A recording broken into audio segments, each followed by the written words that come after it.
دوستوں کسی باغ کے ایک گھنے درخت پر ایک فاختہ نے اپنا گھونسلہ بنایا ہوا تھا، جس میں وہ دن بھر اپنے بچوں کے ساتھ رہتی تھی اور ان کو دانہ دن کا بھی چگاتی تھی۔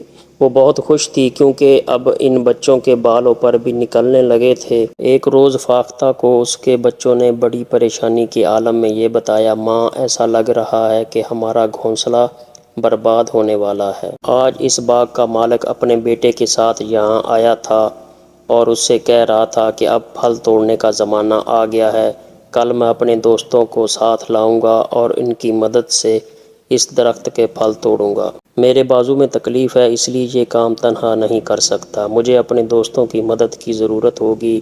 یہ سن کر فاختہ نے بچوں کو تسلی دیتے ہوئے کہا، فکر مت کرو، وہ کل اپنے دوستوں کے ساتھ نہ یہاں آئے گا اور نہ ہی پھل توڑے گا۔ اور پھر واقعی ایسا ہی ہوا، باغ کا مالک نہ خود آیا نہ اس کا دوست وہاں پہنچا۔ اسی طرح کئی روز گزر گئے تو ایک روز وہ پھر باغ میں آیا۔ اس وقت بھی فاختہ اپنے بچوں کے پاس نہیں تھی۔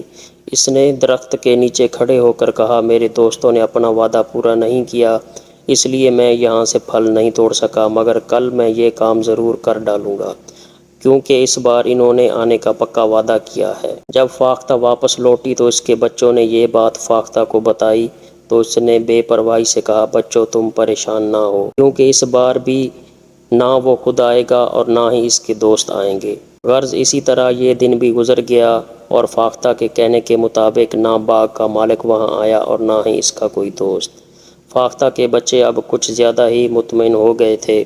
چند روز بعد باغ کا مالک اپنے بیٹوں کے ساتھ وہاں پہنچا اور درخت کے نیچے کھڑے ہو کر کہنے لگا، میرے دوست صرف نام کے دوست ہیں، انہیں مجھ سے کوئی ہمدردی نہیں۔ ابھی تک کئی بار وعدے کر کے ٹال گئے، لیکن اب مجھے ان کی مدد کی ضرورت نہیں ہے۔ میں خود ہی کل تم سب کے ساتھ مل کر اس درخت کے پھل توڑوں گا۔ ویسے بھی مجھے دوسروں پر بھروسہ کرنے کی بجائے اپنے آپ پر بھروسہ کرنا چاہیے، اس میں بہتری ہے۔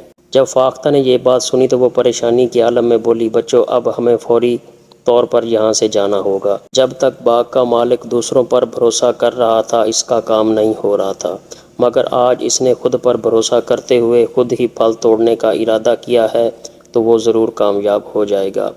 اس لیے اب ہمیں یہاں سے جانا ہی ہوگا۔ پھر وہ اپنے بچوں کو ساتھ لے کر وہاں سے پرواز کر گئے۔ دوستو اگر آپ کو یہ سٹوری اچھی لگی تو ویڈیو کو لائک اور شیئر ضرور کریں۔